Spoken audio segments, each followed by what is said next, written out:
नमस्कार विद्यार्थियों, मैं अपने चैनल भाषा एकेडमी में आपका स्वागत करती हूँ। बच्चों, आज मैं आप लोगों को कक्षा 9वीं की हिंदी पाठ्य पुस्तक लोक भारती से पाठ 8 वीर भूमि पर कुछ दिन बताने वाली हूँ। बच्चों, इस पाठ की लेखिका है रुक्मणी संगल जी। सबसे पहले चलते हैं लेखिका परिचय जान लेते हैं। बच्चों, वो इस तरह से है। लेखिका का जन्म 1 सितंबर 1945 बुंडाना उत्तर प्रदेश में हुआ था और विभिन्न पत्र पत्रिकाओं में इन्होंने स्वतंत्र लेखन भी किया है। इनकी कुछ प्रमुख कृतियों में से बच्चों दिनकर के रामधारी सिंह दिनकर के काव्य में जीवन मूल्य विषय पर इन्होंने शोध प्रबंध भी लिखा हुआ है। ठीक है बच्चों। और बच्चों, ये एक यात्रा वर्णन है। इस पाठ की प्रस्तावना इस तरह से कि इसमें अपने द्वारा किए गए किसी पर्यटन की जो अनुभूति लेखिका ने की है, प्रकृति की जो कला का पर्यवेक्षण किया है और उस स्थान की विशेषताओं आदि के बारे में जो लगावपूर्ण वर्णन किया है, उसके बारे में इस पाठ में बताया गया है। लेखिका इस प्रस्तुत पाठ में वीरभूमि राजस्थान के जोधपुर, जैसलमेर, चित्तौड़गढ़ आदि विविध स्थानों पर वहाँ की कला, वहाँ की संस्कृति का सजीव वर्णन कर रही हैं। तो चलिए चलते हैं हम लोग राजस्थान।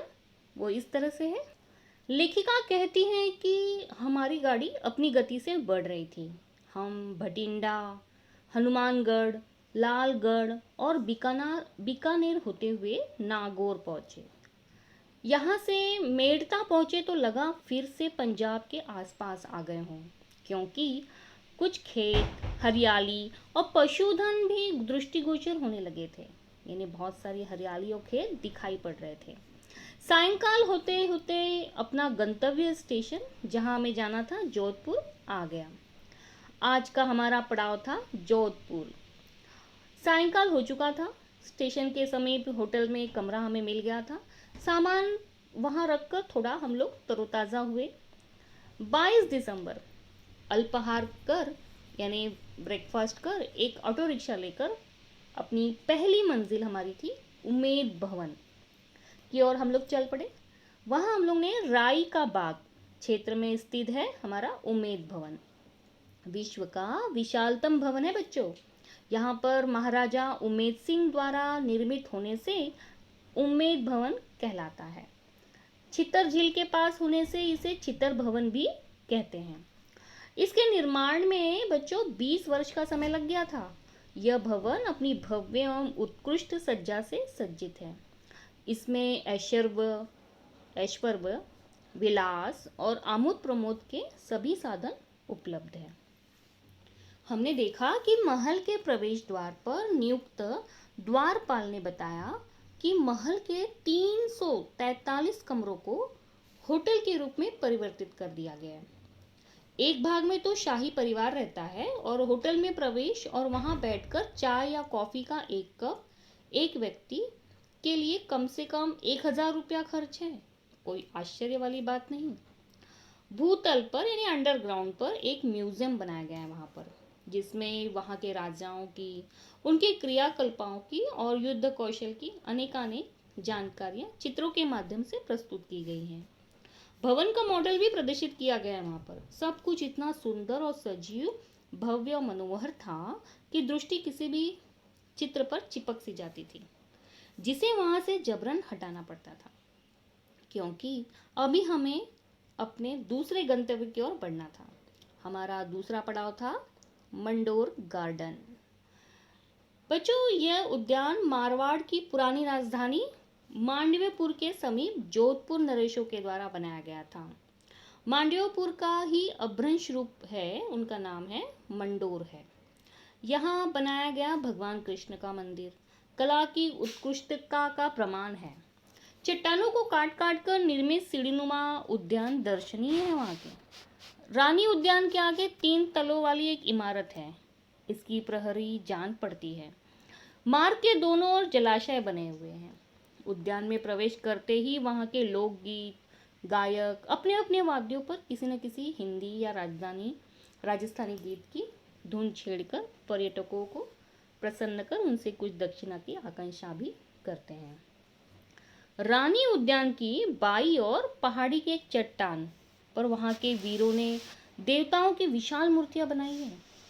चट्टान को काट कर मूर्तियों को दर्शाया गया है। वह दृश्य अनुपम है। मंडोर गार्डन के दृश्यों से अभिभूत हम मेहरानगढ़ किले की ओर बढ़ने लगे, जो शहर के मध्य में 400 फीट ऊंची पहाड़ी पर और 20 फीट से 120 फीट ऊंची दीवार के परकोटों से घिरा है। इसका निर्माण कार्य 1459 को जोधाजी राव द्वारा कराया गया था। उसके परकोटे में जगह जगह बुर्जियां बनाई गई हैं। इस किले में भव्य प्रवेश द्वार हैं। जयपोल, लोहपोल और फतेहपोल बने हैं। बच्चों, जयपोल तक आते आते ही शहर नीचे रह जाता है और हम काफ़ी ऊपर आ जाते हैं, और दोपहर की रेगिस्तानी धूप और शाम की चमकती चांदनी में शहर का भव्य और मनोरम दृश्य यहाँ से बड़ा ही मनभावन दिखाई देता है। ये प्रवेश द्वार जोधाजी राव के विभिन्न वंशजों द्वारा विजय के प्रतीक रूप में बनाया गया था। द्वारों की दीवारों पर जोहर करने वाली वीरंगनाओं के हस्तचिन्ह भी बने हुए हैं। जोहर यानी पहले रानियां पहले अपनी रानियां देह त्याग देती थी राजा के न रहने पर। इस तरह से यहाँ पे जोहर का भी बनाया गया है। दुर्ग के अंदर कई भव्य और विशाल भवन भी हैं, जैसे मोती महल, फूल महल, शीश महल, दौलत खाना, फतेह महल और रानी सागर आदि। कहीं बैठक खाना तो कहीं दीवाने खास, दीवाने आम तो कहीं कला की प्रदर्शनी हेतु पेंटिंग्स एवं दरियाँ भी प्रदर्शित की गई हैं। बच्चों, इसके बाद हम दूसरी पहाड़ी पर स्थित जसवंत थड़ा नाम से विख्यात एक स्मारक देखने चल पड़े। प्रवेश द्वार के एक और तो महादेव का मंदिर है और दूसरी ओर देव सरोवर। यहाँ अनेक पक्षी, भांति भांति की चिड़ियाँ चाह चाह कर अपनी प्रसन्नता की सकारात्मक ऊर्जा पर्यटकों को प्रदान करते रहते हैं। यह स्मारक 1903 में महाराजा जसवंत सिंह की स्मृति में उनकी याद में बनाया गया था। फिर हम जोधपुर से जैसलमेर रात्रि की गाड़ी थी हमारी, तो पहले यहाँ का सबसे बड़ा आश्चर्य देखने गए हम पटवा की हवेलियाँ। 18वीं सदी में शहर के प्रसिद्ध व्यापारी सेठ पटवा ने अपने 5 पुत्रों के लिए इन हवेलियों का निर्माण किया था। बच्चों, एक के निर्माण में 12 वर्ष लग गए थे और शहर के मध्य में खड़ी ये 5 हवेलियाँ कलात्मक एवं वास्तुशिल्प का अद्भुत नमूना है। इनकी जो छतें हैं बहुत ही खूबसूरत पत्थर के खंभों पर खड़ी हैं।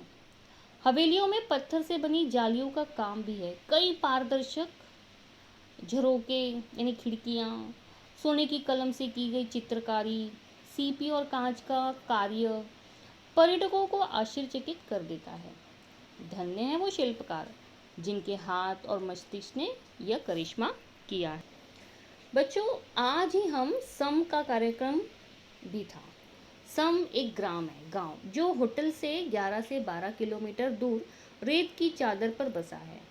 इस सम ग्राम से 1.5-2 किलोमीटर पहले ही जीप ने हमें उतार दिया, जहाँ कई सारे रेगिस्तान जहाज यानी ऊँट हमारी सवारियों की प्रतीक्षा कर रहे थे। हम भी एक जहाज में सवार हो गए। डर भी लग रहा था, प्रसन्नता भी हो रही थी, उत्सुकता भी थी। हमारी मंजिल थी सूर्यास्त केंद्र बिंदु यानी सनसेट। ऊँट की सवारी का ये पहला अनुभव था। ऊँटों की कतारें ही कतारें यानी लाइन से लगी थी सारी ऊँटें। सभी पर नर नारी बाल वृद्ध सवार थे। शायद सभी की हृदय गति वैसे ही धड़क रही थी जैसी हमारी, फिर भी रोमांचकारी और मनोरंजक। कुछ ऊँट अपनी सवारियों को गंतव्य तक पहुंचाकर वापस आ रहे थे। यहाँ रेत के मखमली गद्दे जिन पर आपके पग 5-7 अंगुल नीचे धंस जाते हैं। पंक्तिबद्ध ऊँटों की कतारें, उन पर रंग बिरंगी पोशाकों में आसीन पर्यटक शायद अपने गिरने के भय में खोए दम साधे बैठे थे। देखते ही देखते हम सब अपने गंतव्य पर पहुंच गए। क्या अद्भुत था दृश्य! बच्चों के खिलौने, दूरबीन, चिप्स, कुरकुरे, खाखड़ा, चाट पकौड़े जैसी अनेक वस्तुएं लिए विक्रेता चलती फिरती दुकानों की तरफ घूम रहे थे। कुछ राजस्थानी कन्याएं और स्त्रियां लोकगीत सुनाकर पर्यटकों को प्रसन्न करने में निमग्न थी। अनेक पर्यटक अपने कैमरे के बटन ऑन कर अस्ताचलगामी भास्कर को कैमरे में बंद करने के लिए सन्नद्ध थे। अस्ताचलगामी भास्कर यानी सनसेट बच्चों। तो भोजन में रात के राजस्थानी व्यंजनों का विविध था। सेल्फ सर्विस जैसा रुचे, जितना रुचे लीजिए, खाइए, आनंद उठाइए की तर्ज सब भोजन कर रहे थे। इस तरह से वहाँ का भोजन था। और जैसलमेर में से चित्तौड़ जाने की यात्रा कर हम 24 दिसंबर को सायंकाल तक चित्तौड़गढ़ पहुँच गए। अब देखिए चित्तौड़गढ़ का नाम आए तो चेतक का नाम तो आना ही चाहिए। एक वीर साहसी और स्वाभिमानी देशभक्त का चित्र मानस पटल पर सजीव हो जाता है बच्चों। किसका है चित्तौड़गढ़, और चेतक किसका घोड़ा है? महाराणा प्रताप, जिन्होंने चित्तौड़ की रक्षा में अपना सर्वस्व निछावर कर दिया, लेकिन आत्मसमर्पण नहीं किया। ऐसे ही एक और देशभक्त हैं और स्वामी भक्त की याद ताजा हो जाती है यहाँ पे। नाम है उनका भामाशाह, जिसने अपनी सारी पूंजी अपने स्वामी सम्राट राणा प्रताप के चरणों में अति विनम्र भाव से रख दी थी। और बच्चों, और मीराबाई को कैसे भूल सकते हैं? मीराबाई जैसी कृष्ण भक्त की यादें भी यहाँ से जुड़ी हुई हैं। बच्चों, इस दर्शनीय स्थलों में एक विशाल दुर्ग भी है, यानी किला, जिसके विषय में कहा जाता है कि गढ़ों में गढ़ चित्तौड़गढ़, बाकी सब गड़ैया। इस गढ़ के अंदर मीरा मंदिर, विजय स्तंभ, गौमुखी कुंड, कालिका मंदिर, पद्मिनी महल, जौहर कुंड, कुंभा महल, जैन मंदिर और श्री महाराणा म्यूजियम जैसे अनेक दर्शनीय स्थल हैं। जैन मंदिर में सभी 24 तीर्थंकरों की प्रतिमाएं स्थापित की गई हैं। बच्चों, जैन मंदिर के सामने ही बड़े से गेट में विजय स्तंभ है, और जो महाराणा कुंभा द्वारा मालवा के सुल्तान और गुजरात के सुल्तान के संयुक्त आक्रमण की साहसिक विजय के रूप में बनाया गया है। यहाँ जौहर कुंड में रानी पद्मावती जैसी वीरांगनाओं के जौहर की कहानी भी प्रतिबिंबित है, जो आप लोगों को पता ही होगा। यहाँ के पार्क में भी महाराणा प्रताप की एक आकर्षक प्रतिमा है, चेतक पर स्थापित है। राजस्थान के इन तीनों शहरों की यात्रा ने एक गीत की कुछ पंक्तियां याद दिलवा दी बच्चों। चलिए गीत गुनगुनाते हैं। यह देश है वीर जवानों का, अलबेलों का, मस्तानों का। इस देश का यारों क्या कहना, ये देश है धरती का गहना। संक्षेप में यदि मैं कहूँ कि ये वीर भूमि है, जहाँ त्याग भी है, बलिदान भी है, शत्रु को परास्त करने का जज्बा भी है, तो कला की परख भी है, देशभक्ति भी है, ईश भक्ति भी है। यहाँ जौहर है तो अपने सत्व और सतीत्व की रक्षा का आदर्श भी तो रंच मात्र भी अत्युक्ति न होगी। भारतीय संस्कृति की धनी इस भूमि को हमारा शत शत नमन। तो बच्चों, बताइए कैसा लगा राजस्थान? उम्मीद करती हूँ कि मेरी इस कोशिश से आप लोगों को ये यात्रा वर्णन समझ में आ ही गई होगी। तो फिर मिलते हैं अगली वीडियो में, तब तक के लिए धन्यवाद। Go and subscribe to my channel. Also press the bell icon.